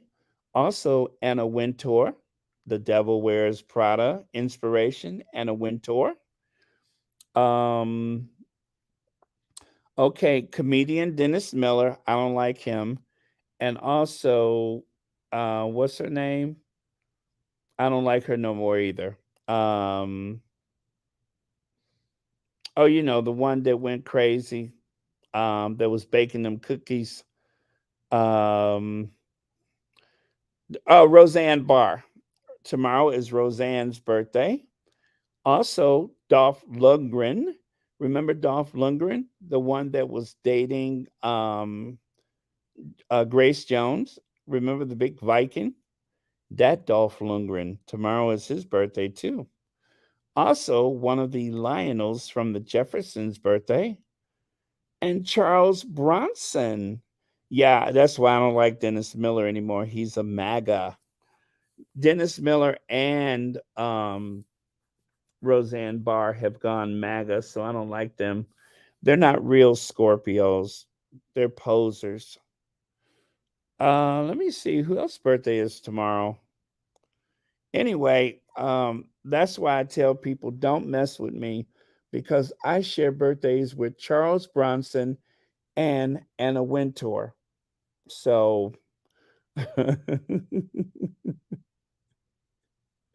so nobody mess with me. You don't like Anna Wintour? Oh no. I like her. I mean, she's difficult, yeah. And she's kind of mean. But I don't know. I sometimes that kind of turns me on, but then I'm kind of weird anyway. But um yeah. Who? Who's that?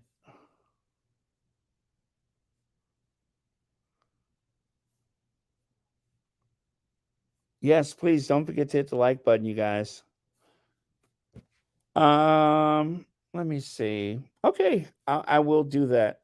I will do that. I will find some magic elixir that will soothe my nerves for show.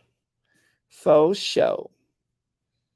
That's right, Scorpios. Scorpios got it going on.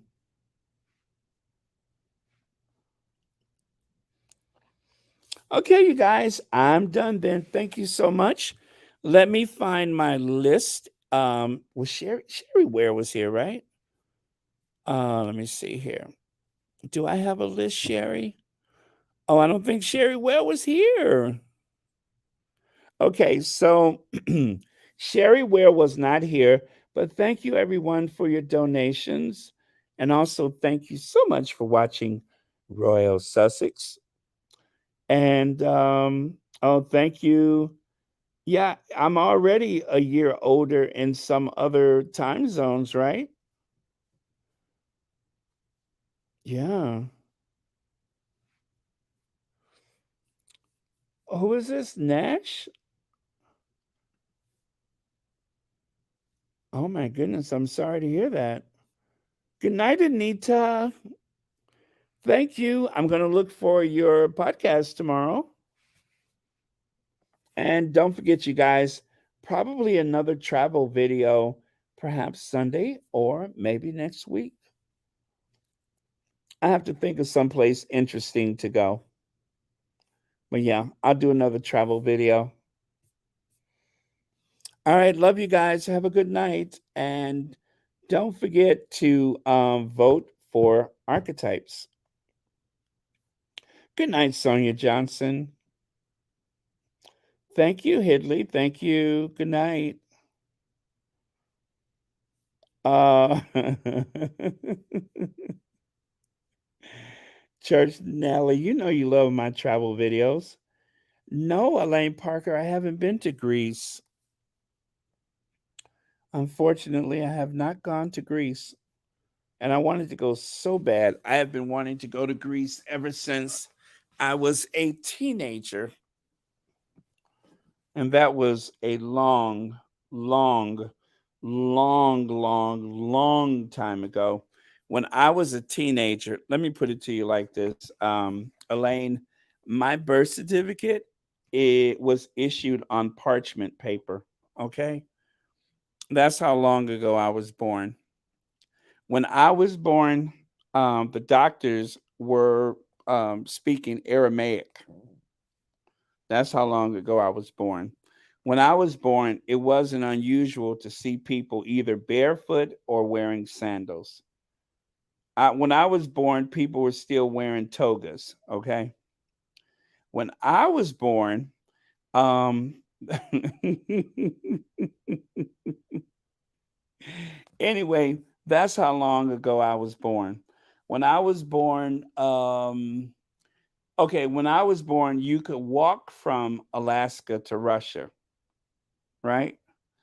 When I was born, there was no Mississippi River. It was a creek, and now it's a raging river. But when I was born, there was no Mississippi River.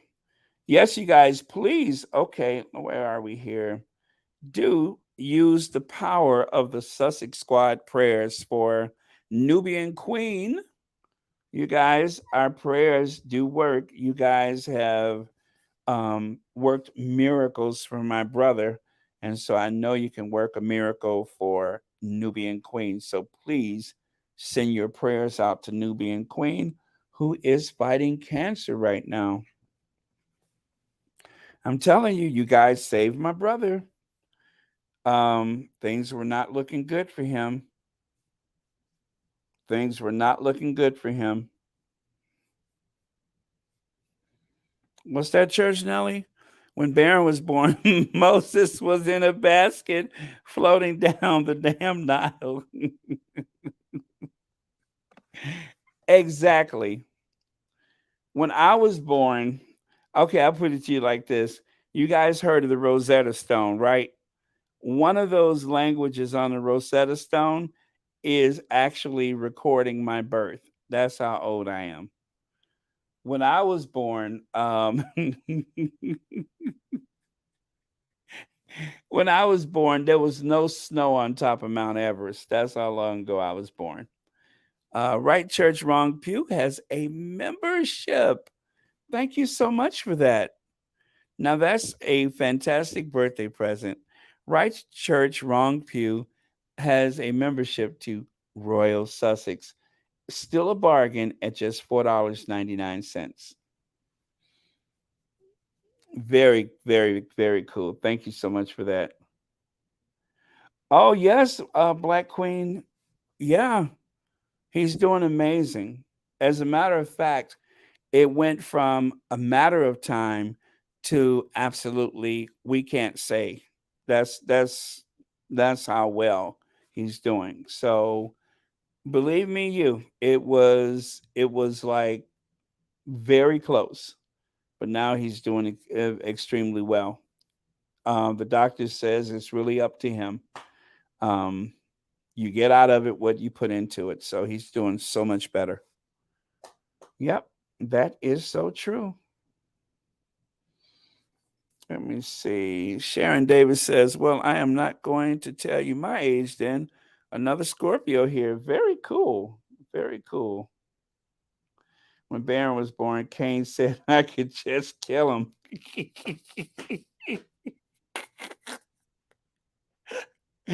Woo! I love it. I love it. Join in the party, will you? I love that. Yeah. Yeah, my birth certificate is a very ancient document. The only reason why I have a copy is because when they found the Dead Sea Scrolls, my birth certificate was among the Dead Sea Scrolls. So that is the only reason why we know exactly what the date and everything is. They had the carbon date my birth certificate. I mean, it was so fragile that they could only do so much with it before it turned into dust. So okay. Well, thank you so much, you guys. I am going to ginge avenge my way out of here. And thank you so much for watching Royal Sussex. And of course, many thanks to our two faves. And let's see here. Our Queen of Hearts and our Queen of Everything.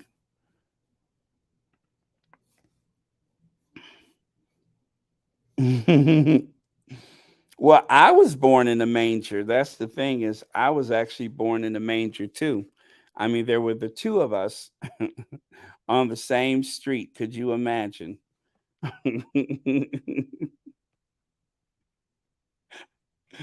Oh man. Oh, thank you so much, Victoria Fabre. Thank you. Let me see here. Thank you, Lenny Sussex J. Thank you. Oh, thank you so much, Reba Henderson. Well, you guys complete me. This platform has been amazing, and I'm glad to be a part of it. All right, you guys, I'm gonna go. So let's gingervenge our way out of here, and I will see you guys tomorrow. Not sure of the time, but I will be there. Okay, cue gingervenge.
There was a handsome virgin who dreamed of seeing a royal wedding.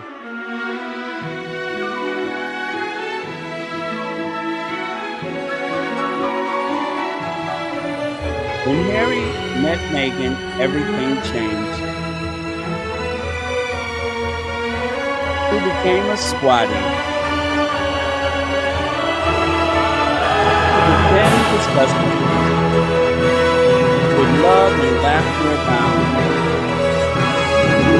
and all his wishes came true. 28,500 subscribers.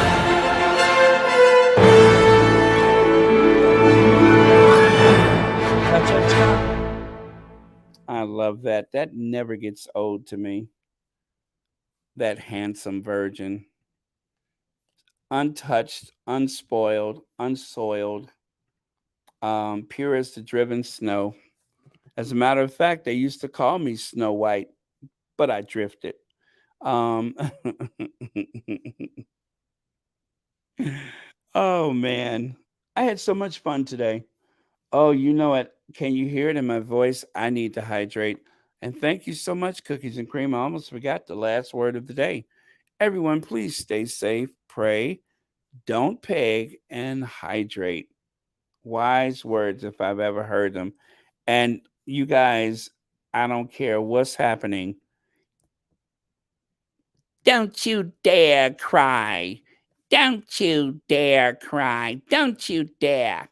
Don't you dare cry.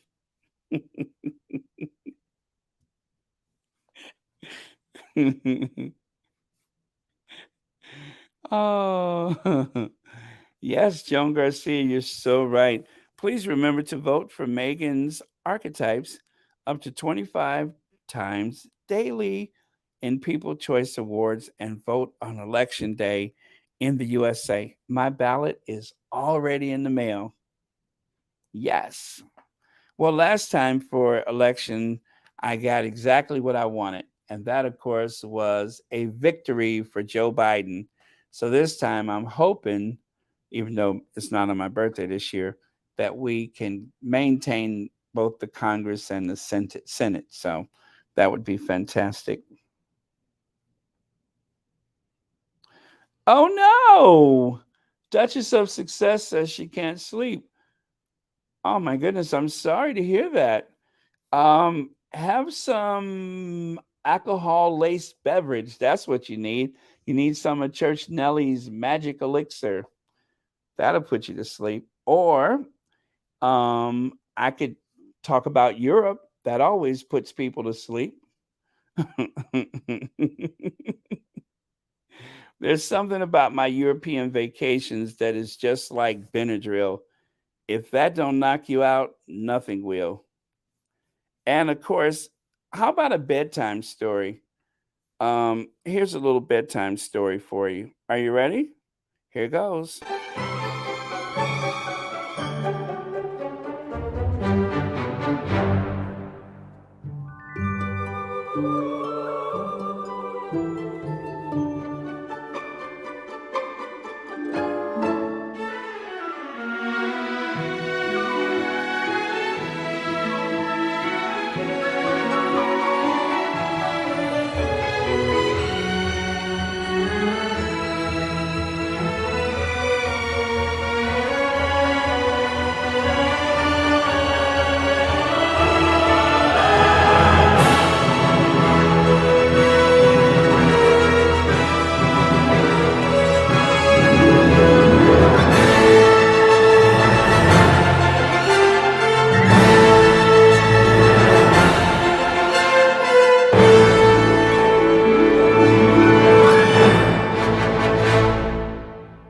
Good night, everybody. Now, that was a lovely, lovely bedtime story. Why, thank you, Cookies and Cream. Thank you. And I heard him exclaim as he drove out of sight, "Don't you dare cry!" And to all a good night.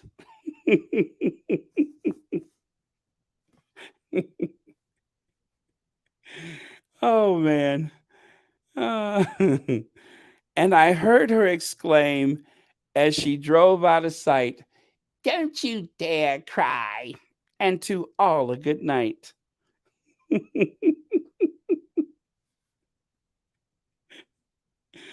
Oh, man.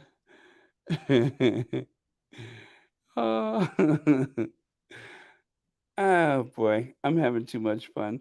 Okay, good night, you guys. I am going to end broadcast and I will see you all tomorrow.